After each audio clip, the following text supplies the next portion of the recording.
नमस्कार दोस्तों, एक बार फिर से हमारे YouTube channel technical paper 8 PM में आपका स्वागत है। दोस्तों, आज मैं आपको कैपेसिटर क्या है, कैपेसिटर का क्या कार्य है, कैपेसिटर के चार्जिंग और डिस्चार्जिंग के विषय में रिफ्रेशर के तौर पे एकदम शॉर्ट में मैं वीडियो आपको बना के समझा रहा हूँ। ठीक है, इस वीडियो को अंत तक देखिएगा और वीडियो यदि अच्छा लगेगा तो लाइक एंड शेयर जरूर करिएगा। ठीक है, चलिए कैपेसिटर क्या है। कैपेसिटर दो कंडक्टिंग प्लेट को जब एक इंसुलेटिंग मटेरियल के साथ सेपरेट करते हैं तो कैपेसिटर का निर्माण होता है। कैपेसिटर क्या है, तो हमारा यह पैसिव इलेक्ट्रिकल कंपोनेंट है। पैसिव इलेक्ट्रिकल कंपोनेंट कहने का मतलब, जैसे हमारे इलेक्ट्रिकल सर्किट में या इलेक्ट्रॉनिक सर्किट में जो हमारे दो टाइप के कंपोनेंट होते हैं, एक्टिव और पैसिव। तो एक्टिव कंपोनेंट क्या होते हैं कि वह सोर्स ऑफ एनर्जी होते हैं और पैसिव जो होते हैं सोर्स ऑफ एनर्जी नहीं होते हैं। ठीक है, उसके बाद यह मैं बता दूं कि यह हमारा कैपेसिटर जो है इलेक्ट्रिक एनर्जी को स्टोर करता है। ठीक है, ये आगे मैं इसको समझूंगा कैसे स्टोर करता है। ठीक है, उसके बाद ये जो कैपेसिटर है इसका ओल्ड नेम कंडेंसर है। अभी भी कंडेंसर ही यूज होता है। दुकानों में, पुराना दुकानों में जाइएगा तो कहेगा कि भाई 20 माइक्रोफैराड का कंडेंसर दे दो मुझे। तो वहाँ है कि अब हम लोग थोड़ा स्टैंडर्ड वर्ड यूज करते हैं, कैपेसिटर। कैपेसिटर दे दो। ठीक है, चलिए आगे मैं चलता हूँ कि जो मैं अभी बताया कि दो कंडक्टिंग प्लेट के बीच इंसुलेटिंग मटेरियल डालेंगे, उसका जो लेयर डालेंगे उसको हम लोग बोलते हैं डाइलेक्ट्रिक। ठीक है, डाइलेक्ट्रिक, जो कि अलग अलग डाइलेक्ट्रिक के साथ साथ कैपेसिटर का भी निर्माण, जैसे एयर दे देंगे यहाँ पे डाइलेक्ट्रिक में तो एयर कैपेसिटर हो जाएगा, और यहाँ पे माइका का यूज हो जाएगा तो माइका कैपेसिटर हो जाएगा। मतलब प्रिंसिपल सेम ही रहेगा, कंडक्टिंग प्लेट रहेगा ही, लेकिन सेपरेशन जो है हमारा अलग अलग टाइप से हो जाएगा।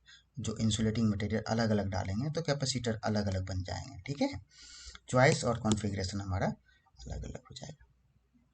उसके बाद मैं बता दूं कि यह क्या करता है, हमारा इलेक्ट्रिकल और इलेक्ट्रॉनिक सर्किट में हमारा एसी को यह अलाउ करता है और डीसी का क्या करता है, वो ब्लॉक करता है, उसको डीसी को जाने नहीं देता है। और हमारा जो है स्मूथ पावर सप्लाई आउटपुट के लिए हमारा इस्तेमाल किया जाता है। इसका आगे भी मैं डिटेल्स यूज़ में आगे डिस्कस करूंगा। फिलहाल मुझे आशा है कि अभी आपको कैपेसिटर समझ में आ गई होगी। कैपेसिटर क्या है भाई, तो दो कंडक्टिंग प्लेट जब एक इंसुलेटिंग मटेरियल से सेपरेट किए जाएंगे तो एक कैपेसिटर का निर्माण होगा। ध्यान में यह रहेगा कि दोनों के बीच का सेपरेशन जो है इसके लंबाई के बनिस्पत बहुत कम होता है। ठीक है, उसके बाद हम चलते हैं कि इसमें जो है ना डाइलेक्ट्रिक में चार्ज स्टोर होता है, आगे डिस्कस करेंगे, बहुत इंपॉर्टेंट चीज़ है।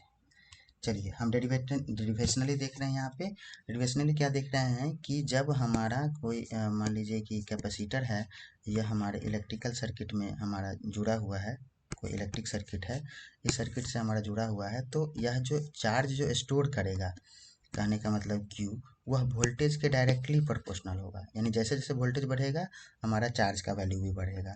तो Q बराबर, हम लोग को जब प्रोपोर्शनल चिन्ह हटाते हैं तो कोई कांस्टेंट देते हैं, C भी हुआ, तो Q बराबर जो C भी हुआ, तो C क्या है, हमारा कांस्टेंट है, जिसको हम लोग बोलते हैं capacitance of a capacitor. Capacitor का कैपेसिटेंस, एक्चुअली में यह कैपेसिटर जो की वह प्रॉपर्टी है जो कि सर्किट में वोल्टेज के बदलाव का विरोध करता है, वोल्टेज के चेंजिंग का अपोज करता है। ठीक है, इसका यूनिट हमारा फैराड है। एक फैराड बराबर 1 कूलम पर वोल्ट, याद रखना है। फैक्टर अफेक्टिंग कैपेसिटर, कैपेसिटर के कैपेसिटेंस जो है वो किस किस बातों पर निर्भर करता है, तो उसमें है हमारा सरफेस एरिया, डिस्टेंस और मटेरियल, डाइलेक्ट्रिक मटेरियल। एक आगे मैं डिस्कस करूंगा, C directly proportional to A epsilon naught by D. तो जैसे जैसे हम प्लेट का एरिया बढ़ाते हैं तो हमारा कैपेसिटेंस का मान बढ़ता है। तो ये चीज़ जो है हमारा एकदम बहुत अच्छी चीज़ है कि जैसे जैसे प्लेट एरिया बढ़ेगी तो कैपेसिटेंस का मान भी बढ़ेगा। इस कॉन्सेप्ट का ऑब्जेक्टिव एग्जाम में देखने को मिलता है कि जब कैपेसिटर के प्लेट एरिया को बढ़ाया जाएगा तो कैपेसिटेंस पे क्या प्रभाव पड़ेगा, तो वो भी बढ़ेगा। उसी तरह से डिस्टेंस में क्या हो रहा है कि जब डिस्टेंस दोनों के बीच का हम घटाएंगे तो कैपेसिटेंस का मान बढ़ेगा। ठीक है, ये इन्वर्सली प्रोपोर्शनल होता है। ये भी, इस पर भी ऑब्जेक्टिव आते हैं कि यदि दो प्लेट के बीच के डिस्टेंस को यदि बढ़ा दिया जाता है तो कैपेसिटेंस पे क्या प्रभाव पड़ता है, कैपेसिटेंस घट जाती है। ठीक है, और डाइलेक्ट्रिक मटेरियल क्या होता है, डाइलेक्ट्रिक मटेरियल यदि ज़्यादा डाइलेक्ट्रिक कांस्टेंट वाले मटेरियल का यूज़ करते हैं तो उसका कैपेसिटेंस बढ़ जाता है, कम वाला का यूज़ करते हैं, अब एयर है, माइका है, एयर वाला का यूज़ करेंगे, माइका वाला का यूज़ करेंगे, तो जिसका ज़्यादा आगा वो उसके हिसाब से कैपेसिटेंस का वैल्यू वैरी कर जाएगा। ठीक है, क्योंकि यह भी जो है वह कैपेसिटेंस भी जो है डायरेक्ट जो हमारा जो यूज होता है उसके डायरेक्टली प्रोपोर्शनल है। ठीक है, उसके बाद मैं चलूँ आपको आगे। कैपेसिटर का यूज कहाँ होता है तो मैं बता दूं, कैपेसिटर का यूज तो एनर्जी स्टोर के लिए बता दूं कि एसी को वो सप्लाई अलाउ करता है, डीसी को ब्लॉक करता है।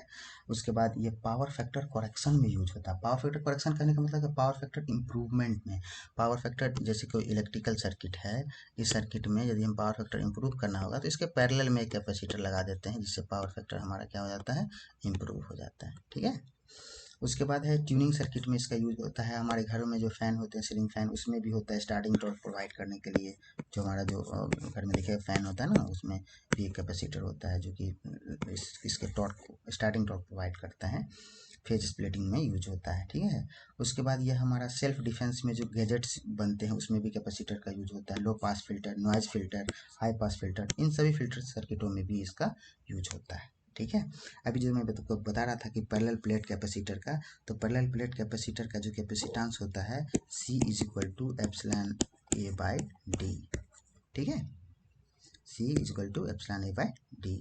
ये हमें अभी इसी से हम बहुत सारे ऑब्जेक्टिव समझ पाते हैं कि सी कैसे किन किन की बातों पर निर्भर करता है, कैसे वेरिएशन होता है सी में, इसको ध्यान में रखना है।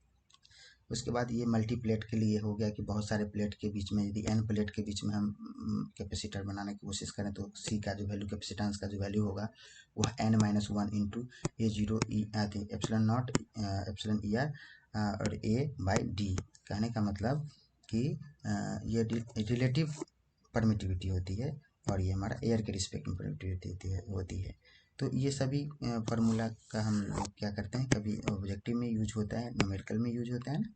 उसके बाद फिर ये हमारा सिलेंड्रिकल कैपेसिटर का फार्मूला हो गया, इसको ध्यान में रखना है, 2πk epsilon not L by ln B by A। ये जहाँ पर ABC इस तरह से हम देख लें। ये कैपेसिटी चूँकि हम इधर फास्ट ले रहे हैं, इसका कारण है कि हमें कम टाइम में हमें पूरे टॉपिक को कवर करना रहता है, क्योंकि एक तरह से रिफ्रेशर के तौर पे, क्योंकि आगे का जो हम ऑब्जेक्टिव या बड़े बड़े कॉन्सेप्ट की चर्चा करेंगे उसमें आपको तकलीफ नहीं होगी, इसलिए मैं यहाँ पे छोटे छोटे वीडियो बना रहा हूँ। ठीक है, स्पेरिकल कैपेसिटर क्या हुआ कि इसमें ये बहुत पूछता है कि स्पेरिकल कैपेसिटर के कैपेसिटेंस का मान कितना होगा, तो 4π epsilon into epsilon naught into A. ठीक है, ये जहाँ पे रेडियस ऑफ इनर, ठीक है, ये ध्यान में रखना होगा। उसके बाद हम अब देखते हैं सीरीज पैरेलल कॉम्बिनेशन। बहुत अच्छी चीज़ है और बहुत इंपॉर्टेंट चीज़ है।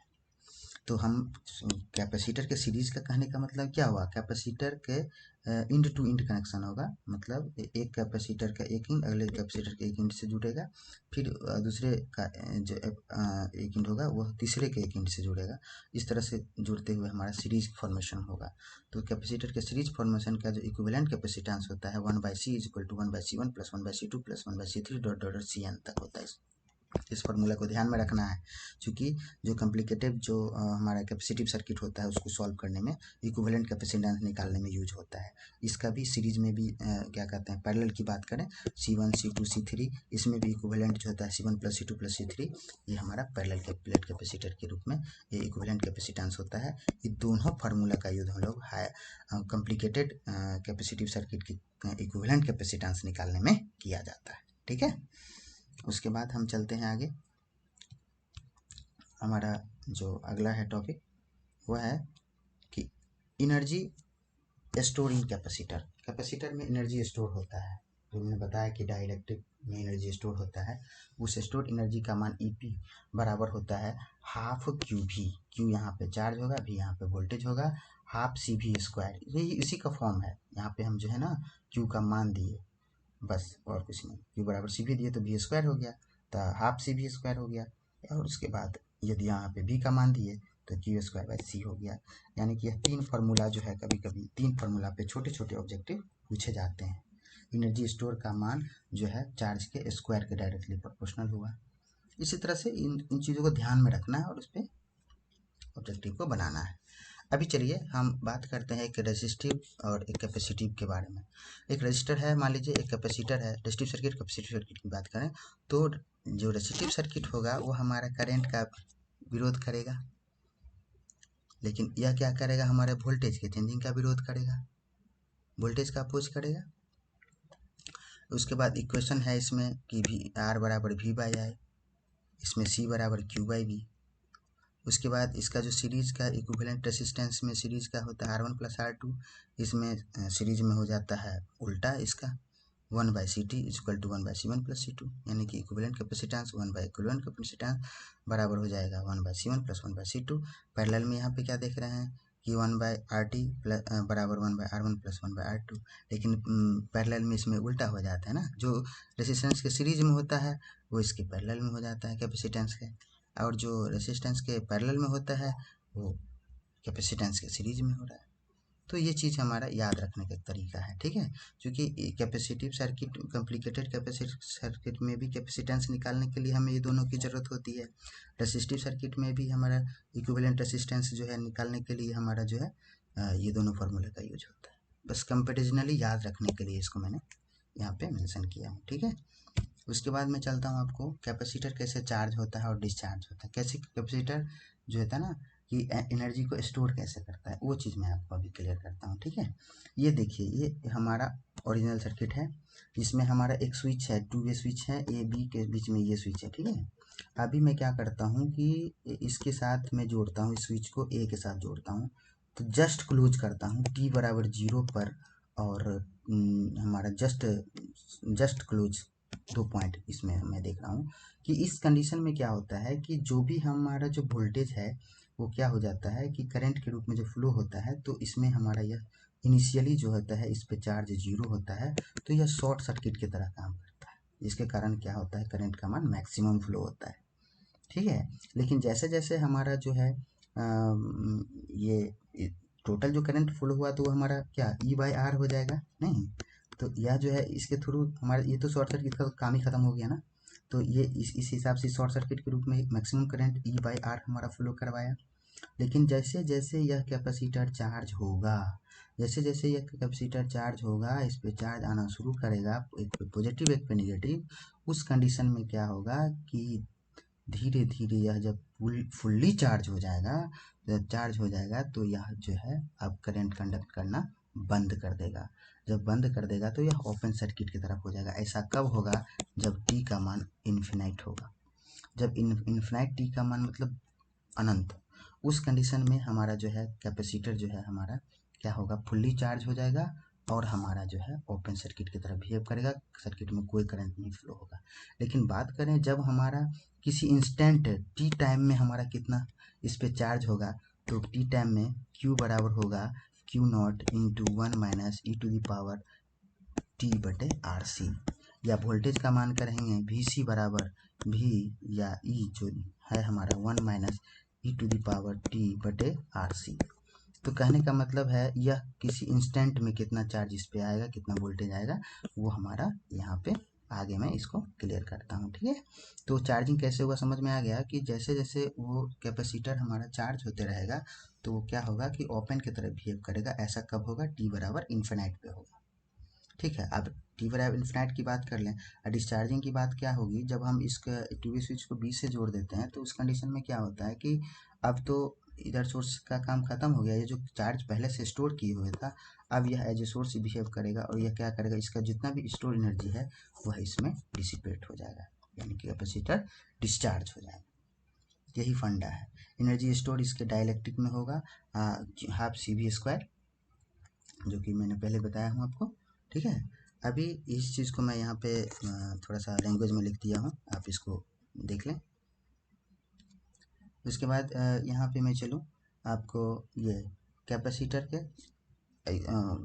ग्राफ से मैं समझूँ इसको, चार्जिंग डिस्चार्जिंग को। तो चार्जिंग के केस में देख रहा हूँ कि जैसे जैसे हमारा टाइम के हिसाब से जैसे जैसे कैपेसिटर चार्ज होता है तो देख रहा हूँ कि ये एक्सपोनेंशियली राइज करता है, ठीक है, इंक्रीज करता है। तो ड्यूरिंग चार्जिंग जो हमारा वोल्टेज जो होता है वो एक्सपोनेंशियली राइज करता है, लेकिन करंट जो है एक्सपोनेंशियली डिक्रीज करता है। ठीक है, वोल्टेज इंक्रीज करता है लेकिन करंट का मान डिक्रीज होता है। कितने वैल्यू से होता है? तो E into E by R E to the power minus T by R C. ठीक है, आर सी यहाँ पे ये आर सी जो है वो टाइम कांस्टेंट है। जैसे इसमें भी सी देखिए E into 1 minus E to the power minus T by R C. तो आर सी ये टाइम कांस्टेंट है। किसी भी कैपेसिटिव आर सी सर्किट के लिए जो टाइम कांस्टेंट का वैल्यू होता है वह वोल्टेज के 63% जब वो पहुंचता है उस समय वो टाइम हमारा कहलाता है टाइम कांस्टेंट। ठीक है, टाइम कांस्टेंट करंट के रिस्पेक्ट में 30 जब हमारा क्या कहते हैं डिस्चार्जिंग के केस में हमारा जो है 37% जब हो जाता है वोल्टेज का, तो हमारा वो जो उस समय का जो हमारा मतलब होता है वो टाइम कांस्टेंट होता है। ठीक है, यानी कि चार्जिंग के केस में हमारा 63% और डिस्चार्जिंग के केस में जो वोल्टेज का इनिशियल वोल्टेज का हमारा जो है 37% हो जाएगा। ठीक है, चार्जिंग वोल्टेज वी नॉट का। ठीक है, चलिए अब हम यहाँ पे चलते हैं ये डिस्चार्जिंग के लिए। डिस्चार्जिंग केस में वही वी सी वी नॉट बराबर ये हो जाएगा क्यू बराबर सी वी नॉट, आई बराबर वी नॉट बाई आर। तो ये मैंने यही कहा कि जब ये डिस्चार्जिंग होगा मतलब क्या, इसमें जब हम इसको क्लोज कर देंगे टी बराबर 0 पे, तो इसका जो एनर्जी वो जो स्टोर किए हुए था वो क्या होगा, इस रेसिस्टेंस में डिसिपेट हो जाएगा, आई आर में ड्रॉप हो जाएगा। ठीक है, तो इस कंडीशन में हमारा जो ग्राफ प्राप्त होगा वो हमारा इस तरह से डिक्रीजिंग वे में, एक्सपोनेंशियली डिक्रीजिंग वे में प्राप्त होगा। ठीक है, तो वोल्टेज का मान होगा मेरा V C equal to V naught E to the power minus T by R C, Q equal to C V naught E to the power minus T by R C. ठीक है, I का value भी हमारा V naught by R E to the power T by R C. इन फॉर्मूलों को याद रखना है, इनसे हमारा जो है कॉन्सेप्चुअल ऑब्जेक्टिव्स क्लियर होते हैं। मैं आशा करता हूँ कि आपको मैं बहुत हद तक समझा चुका हूँगा, लेकिन फिर भी मेरा जो इससे फास्ट कॉन्सेप्चुअल वीडियो होगा उसमें जब मैं लाइव पढ़ाऊँगा तो उस समय मैं ज़्यादा क्लियर करूँगा। ठीक है, अभी क्या होता है ना कि बस एक रिफ्रेशर के तौर पे, क्योंकि ये सब छोटे छोटे फार्मूला जो हैं इस पे आधारित हमारे जो ऑब्जेक्टिव दिख जाते हैं तो उसको बनाने में हेल्प होता है। ठीक है, इसी के साथ हमारा आज का जो कैपेसिटर पे वीडियो था वो समाप्त होता है। धन्यवाद। यदि वीडियो अच्छा लगे तो लाइक शेयर और चैनल को सब्सक्राइब कर लें। इस पे एक से एक कॉन्सेप्चुअल वीडियो अपलोड किया जाएगा। ठीक है, धन्यवाद।